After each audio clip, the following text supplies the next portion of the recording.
Hello friends, welcome back to my channel be quick recipes.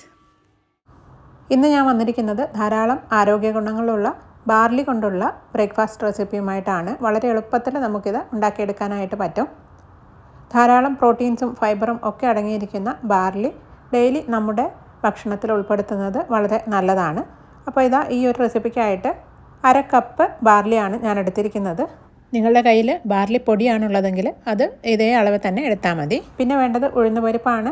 ഇതിൻ്റെ ഒരു 1/3 ഉഴുന്നുപരിപ്പ് ഞാൻ എടുത്തിട്ടുണ്ട്. പിന്നെ എടുത്തിരിക്കുന്നത് ചെറുപയർ പരിപ്പാണ്. ഉഴുന്ന് എടുത്തിരിക്കുന്ന അത്രയും തന്നെ ചെറുപയർ പരിപ്പും എടുത്തിട്ടുണ്ട്. ഒരു 1/4 ടീസ്പൂണോളം ഉലുവയും കൂടി എടുത്തിട്ടുണ്ട്. ഇതെല്ലാം കൂടി നല്ലപോലെ ഒന്ന് കഴുകിയെടുക്കണം.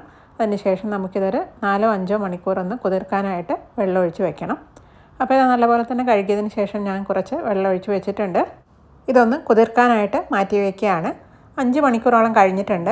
ഇപ്പോൾ ഇത് കണ്ടില്ലേ, നല്ലപോലെ തന്നെ കുതിർന്നിട്ടുണ്ട്. ഇനി ഇത് നമുക്ക് അരച്ചെടുക്കുകയാണ് വേണ്ടത്. അതിനായിട്ട് ഒരു മിക്സിയുടെ ജാറിലേക്ക് ഇത് ഇട്ട് കൊടുക്കാം. ധാരാളം ഫൈബർ അടങ്ങിയിരിക്കുന്നതുകൊണ്ട് തന്നെ ഡയബറ്റീസ് ഉള്ളവർക്ക് ഷുഗർ നോർമൽ ആവാനായിട്ട് ഇത് കഴിക്കുന്നത് ഒരുപാട് നല്ലതാണ്. അതുപോലെ തന്നെ കൊളസ്ട്രോൾ കുറയാനും BP കുറയാനും ഹൃദയത്തിൻ്റെ ആരോഗ്യത്തിനൊക്കെ ഇത് വളരെയധികം നല്ലതാണ്. ഇതിലേക്ക് ഞാൻ ഒരു തവി ചോറും കൂടി ചേർക്കുന്നുണ്ട്. ഇതും കൂടി ചേർത്തതിന് ശേഷം ആവശ്യത്തിന് വെള്ളം ഒഴിച്ച് നല്ല സ്മൂത്ത് പേസ്റ്റായിട്ട് നമുക്കിതൊന്ന് അരച്ചെടുക്കണം. വെയിറ്റ് കുറയാൻ ആഗ്രഹിക്കുന്നവർക്ക് ഡെയിലി ഭക്ഷണത്തിൽ ഉൾപ്പെടുത്താവുന്ന ഒന്നാണ് ബാർലി. നമ്മുടെ കുടലുകളുടെ ആരോഗ്യത്തിനും ഇമ്മ്യൂണിറ്റി വർദ്ധിപ്പിക്കാനും അതുപോലെ തന്നെ ചിലതരം ക്യാൻസറുകൾ വരാതെ തടയാനും ഒക്കെ ബാർലി കഴിക്കുന്നത് വളരെയധികം നല്ലതാണ്. അപ്പോൾ ഞാനിത് നല്ല സ്മൂത്ത് പേസ്റ്റായിട്ട് അരച്ചെടുത്ത് കൊണ്ടുവന്നിട്ടുണ്ട്. ഇതൊരു പാത്രത്തിലേക്ക് ഒഴിച്ചു വയ്ക്കുകയാണ്. അതുപോലെ തന്നെ സ്കിന്നിനും മുടിക്കുമൊക്കെ ഇത് ഒരുപാട് നല്ലതാണ്. സ്കിന്നിൽ ചുളിവുകൾ വരാതെ യുവത്വം നിലനിർത്താനും ഒക്കെ ഇത് വളരെയധികം സഹായിക്കുന്നു. ഇതൊരു വലിയ പാത്രത്തിലേക്ക് തന്നെയാണ് ഞാനിത് ഒഴിച്ചു വെച്ചിരിക്കുന്നത്. നമുക്കിത് ഫെർമെൻറ്റ് ചെയ്യാനായിട്ട് വെക്കാനുള്ളതാണ്. ഒരു 8 മണിക്കൂറെങ്കിലും നമുക്കിത് ഫെർമെൻറ്റ് ചെയ്യാനായിട്ട് മാറ്റി വയ്ക്കണം. അപ്പോൾ മിക്സിയുടെ ജാറിലേക്ക് കുറച്ച് വെള്ളം കൂടെ ഒഴിച്ച് അതും കൂടി ഞാനിതിലേക്ക് ഒഴിച്ചു വയ്ക്കുകയാണ്. നമ്മുടെ ഇഡ്ഡലി മാവിൻ്റെ ഒക്കെ ഒരു കൺസിസ്റ്റൻസിയിലാണ് ഇത് അരച്ചെടുക്കേണ്ടത് കേട്ടോ. വല്ലാതെ ലൂസായി പോകാൻ പാടില്ല. യൂറിനറി ഇൻഫെക്ഷൻ ഉള്ളവർക്കും അതുപോലെ തന്നെ പ്രഗ്നൻറ്റ് ലേഡീസിനും ഒക്കെ ബാർലി വെള്ളം കഴിക്കുന്നത് ഒരുപാട് നല്ലതാണെന്ന് എല്ലാവർക്കും അറിയാവുന്നതാണ്. ഇനി നമുക്കിത് അടച്ച് മാറ്റി വയ്ക്കാം. ഒരു 8-9 മണിക്കൂർ ഫെർമെൻറ്റ് ചെയ്യാനായിട്ട് മാറ്റി വയ്ക്കുകയാണ്. ഓരോ സ്ഥലത്തെയും കാലാവസ്ഥയ്ക്കനുസരിച്ച് ഫെർമെൻറ്റ് ചെയ്യാൻ എടുക്കുന്ന ടൈമും വ്യത്യാസപ്പെട്ടിരിക്കും കേട്ടോ. അപ്പോൾ രാവിലെ ആയിട്ടുണ്ട്. ഞാനിത് രാത്രിയാണ് കേട്ടോ അരച്ച് വെച്ചത്. രാവിലെ ആകുമ്പോഴേക്കും നന്നായിട്ട് തന്നെ ഫെർമെൻ്റ് ആയിട്ടുണ്ട്. ഇത് കണ്ടില്ലേ, വല്ലാതെ അങ്ങ് ഫെർമെൻ്റായി പൊങ്ങി വരുമൊന്നുമില്ല. ഇത് കണ്ടില്ലേ, നല്ല പോലെ എയർ ബബിൾസൊക്കെ വന്ന് നന്നായിട്ട് തന്നെ ഫെർമെൻ്റ് ആയിട്ടുണ്ട്. ഇത്രയും മതി. നമുക്കിതിലേക്ക് പാകത്തിന് ഉപ്പിട്ട് കൊടുക്കാം. ഉപ്പ് ചേർത്ത് മിക്സ് ചെയ്തതിന് ശേഷം ഞാനിതൊന്ന് മാറ്റി വയ്ക്കുകയാണ്. നമുക്കിതിൻ്റെ ഒപ്പം കഴിക്കാനുള്ള ഒരു ചട്നി തയ്യാറാക്കിയെടുത്തതിന് ശേഷം ബ്രേക്ക്ഫാസ്റ്റ് ഉണ്ടാക്കിയെടുക്കാം. ശരവണ ഭവനിൽ ഇഡ്ഡലിയുടെയും ദോശയുടെയും ഒക്കെ ഒപ്പം കിട്ടുന്ന തക്കാളി ചട്നി ഉണ്ടല്ലോ, ആ ഒരു ചട്നിയാണ് ഞാനിവിടെ തയ്യാറാക്കുന്നത്. അതിനായിട്ടൊരു പാൻ വെച്ചിട്ടുണ്ട്. ഇതിലേക്ക് 1 ടീസ്പൂണോളം എണ്ണ ഒഴിച്ച് കൊടുക്കുകയാണ്. വെളിച്ചെണ്ണയാണ് ഞാനിപ്പോൾ ഒഴിച്ചിരിക്കുന്നത്. ഇതിലേക്ക് ഒരു 1/4 ടീസ്പൂണോളം ഉഴുന്നുപരിപ്പ് ചേർത്ത് ഒന്ന് വഴറ്റിയെടുക്കുകയാണ്. ഇത് കരിഞ്ഞു പോകരുത്, ഒരു ലൈറ്റ് ഗോൾഡൻ കളറായി വന്നാൽ മതി. അതിനുശേഷം ഇതിലേക്ക് 2-3 വറ്റൽമുളക് ചേർത്ത് കൊടുക്കാം. വറ്റൽമുളകിന് പകരം നിങ്ങളുടെ കയ്യിൽ കാശ്മീരി ചില്ലി ഉണ്ടെങ്കിൽ അത് ചേർത്ത് കൊടുക്കാവുന്നതാണ്. അങ്ങനെ ആകുമ്പോൾ ഈ ചട്നിക്ക് നല്ലൊരു കളറും കിട്ടും, എരിവും കുറവായിരിക്കും. ഇതിലേക്ക് ഒരു മീഡിയം സൈസ് സവാളയുടെ പകുതി ചെറുതായി അരിഞ്ഞ് അതും കൂടി ചേർത്ത് ഒന്ന് വഴറ്റിയെടുക്കുകയാണ്.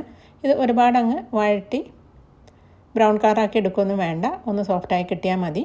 2-3 അല്ലി വെളുത്തുള്ളിയും കൂടി ചേർത്ത് കൊടുക്കാം. വലിയ അല്ലി വെളുത്തുള്ളി ആയതുകൊണ്ട് തന്നെ ഞാനിവിടെ 2 എണ്ണ എടുത്തിട്ടുള്ളൂ. ചെറുതാണ് നിങ്ങളുടെ കയ്യിലുള്ളതെങ്കിൽ 4-5 എടുക്കാവുന്നതാണ്.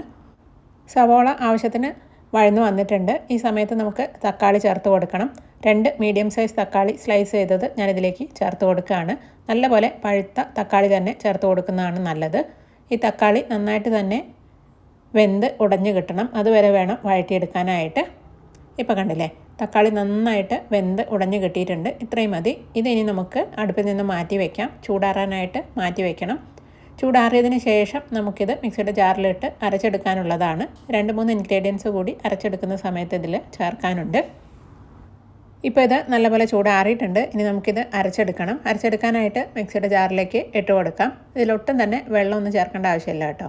ഇത് മുഴുവനായിട്ടും ഞാൻ ഈ മിക്സിയുടെ ജാറിലേക്ക് ഇട്ട് കൊടുക്കുകയാണ്. ഇനി ഞാനിതിലേക്ക് ചേർക്കുന്നത് 1/2 ടീസ്പൂണോളം കാശ്മീരി ചില്ലി പൗഡറാണ്. ഇതിൻ്റെ ഒപ്പം തന്നെ കുറച്ച് മല്ലിയില ചേർക്കാം, വളരെ കുറച്ച് മതി. പിന്നെ വേണ്ടത് ഗ്രേറ്റ് ചെയ്ത ക്യാരറ്റാണ്. 1 ടേബിൾ സ്പൂൺ ഗ്രേറ്റ് ചെയ്ത ക്യാരറ്റ് ഇതിലേക്ക് ചേർക്കുകയാണ്. ഇതിൻ്റെ പച്ച ചുവയൊന്നും വരില്ല കേട്ടോ. അപ്പോൾ ഇത് ചേർക്കുന്നതുകൊണ്ട് ചെറിയൊരു മധുരം കൂടി ഈ ഒരു ചട്നിക്ക് കിട്ടും. ആവശ്യത്തിന് ഉപ്പും കൂടി ചേർത്തതിന് ശേഷം വെള്ളമൊന്നും ചേർക്കാതെ നല്ല സ്മൂത്ത് പേസ്റ്റായിട്ട് ഇതൊന്ന് അരച്ചെടുത്ത് കൊണ്ടുവന്നിട്ടുണ്ട്. ഇത് കണ്ടില്ലേ, ഇങ്ങനെ വേണം അരഞ്ഞ് കിട്ടാനായിട്ട്. ഇനി ഇതിലേക്ക് കടുക് വറുത്തിടുകയാണ് വേണ്ടത്. അതിനായിട്ട് പാൻ വെച്ചിട്ടുണ്ട്. ഇതിലേക്ക് ഞാൻ 1 ടേബിൾ സ്പൂണോളം നല്ലെണ്ണയാണ് ഒഴിക്കുന്നത്. നല്ലെണ്ണയുടെ ടേസ്റ്റ് ഇഷ്ടമില്ലാത്തവർക്ക് വെളിച്ചെണ്ണയോ അല്ലെങ്കിൽ ഏതെങ്കിലും വെജിറ്റബിൾ ഓയിലോ എടുക്കാവുന്നതാണ്. നല്ലെണ്ണ നല്ലപോലെ ചൂടായി വരുമ്പോൾ ഇതിലേക്ക് ആവശ്യത്തിന് കടുകിട്ട് ഒന്ന് പൊട്ടിച്ചെടുക്കുകയാണ്. കടുക് പൊട്ടി കഴിയാറാകുമ്പോൾ 2-3 വറ്റൽ മുളകും ചേർത്ത് കൊടുത്തിട്ടുണ്ട്. പിന്നെ ചേർക്കുന്നത് കുറച്ച് കായത്തിൻ്റെ പൊടിയാണ്. ഇനി ഇതൊരു 2 സെക്കൻഡ് ഒന്ന് വഴറ്റിയെടുത്തതിന് ശേഷം ഇതിലേക്ക് നമ്മൾ അരച്ച് വെച്ചിരിക്കുന്ന ചട്നി ചേർത്ത് കൊടുക്കാം. ഈ ചട്നി മുഴുവനായിട്ട് ഞാനിതിലേക്ക് ചേർത്ത് കൊടുക്കുകയാണ്. ഒട്ടും തന്നെ വെള്ളം ഒഴിക്കേണ്ട കാര്യമില്ല കേട്ടോ. നല്ല തിക്കായിട്ടാണ് ഇതിരിക്കേണ്ടത്. ഇത് ചേർത്തതിന് ശേഷം നന്നായിട്ട് തന്നെ ഒന്ന് മിക്സ് ചെയ്തെടുക്കുകയാണ്. ഈ ചട്നി ഒന്ന് തിളച്ച് വന്നിട്ടുണ്ട്. ഇത്രയും മതി. ശരവണ ഭവനിൽ നിന്ന് കിട്ടുന്ന അതേ ടേസ്റ്റിലുള്ള ചട്നിയാണ്. അവരിതിലേക്ക് കുറച്ച് ശർക്കരപ്പൊടി കൂടി ചേർക്കാറുണ്ട്. ഞാനിപ്പോൾ ഇതിലേക്ക് ശർക്കരപ്പൊടിയൊന്നും ചേർക്കുന്നില്ല. ചേർക്കാൻ ഇഷ്ടമുള്ളവർക്ക് ഒരു 1/4 ടീസ്പൂൺ ശർക്കരപ്പൊടി ചേർത്ത് കൊടുക്കാവുന്നതാണ്.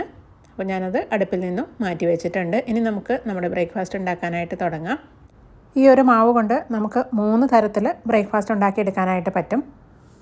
ഈ മാവിൽ നിന്ന് കുറച്ച് ഞാനെടുത്ത് മാറ്റി വയ്ക്കുകയാണ്. അതെന്തിനാണെന്ന് ഞാൻ കാണിച്ചു തരാം.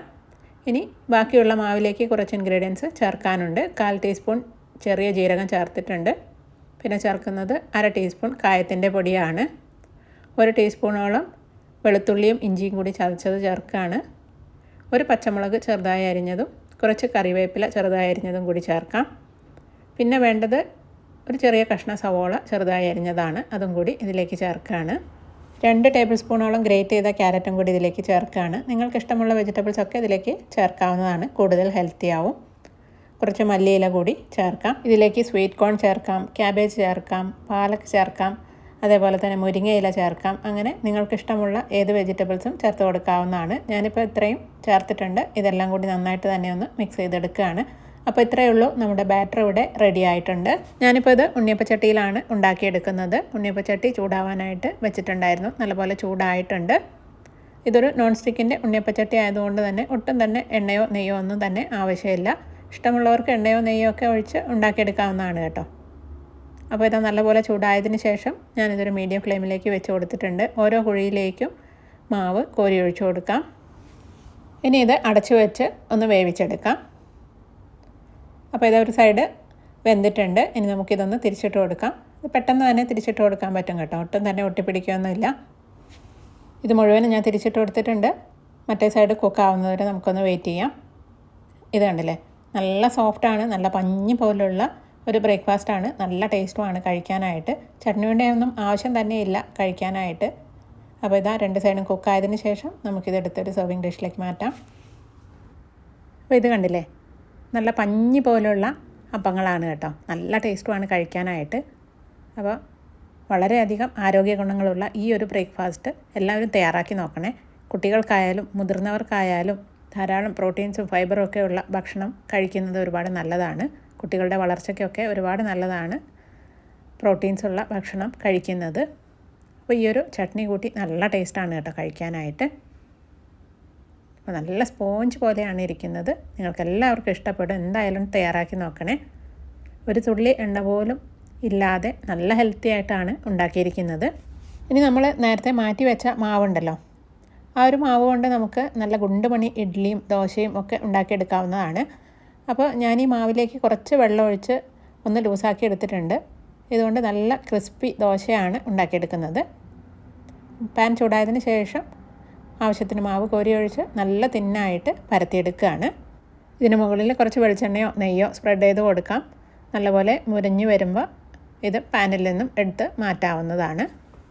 ബാർലി കൊണ്ടുള്ള ഈ റെസിപ്പീസും അതുപോലെ തന്നെ ടേസ്റ്റി ആയിട്ടുള്ള ഈ ചട്നിയും എല്ലാവർക്കും ഇഷ്ടമായിട്ടുണ്ടാകുമെന്ന് വിചാരിക്കുന്നു.